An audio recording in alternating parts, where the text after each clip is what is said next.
天津危險品倉庫爆炸，引發接近3級嘅地震。但係有美國專家話，有關地震讀數未能夠反映爆炸嘅實際威力。當大家以為呢一場只係大火，第一次爆炸突如其來。中國國家地震台網錄得2.3級嘅地震，威力相當於3公噸嘅黃色炸藥。但原來呢一個只係前奏，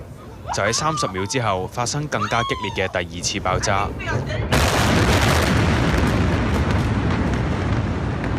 引發嘅地震達到2.9級，威力係第一次嘅7倍，即係相當於21公噸嘅黃色炸藥。連美國嘅地震監測站亦都錄得呢啲震動，震級大約係2至3級，同中國嘅讀數吻合。美國地質勘探局嘅專家表示，以往地震監測站都試過錄得非自然嘅地震活動，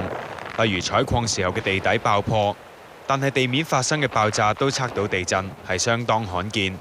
因為喺地底嘅爆炸，大部分能量都傳咗去地底，比較容易造成地震，但地面嘅爆炸就相反。大部分能量都向空中同埋四周擴散，傳去地底嘅能量有限，一般難以造成地震。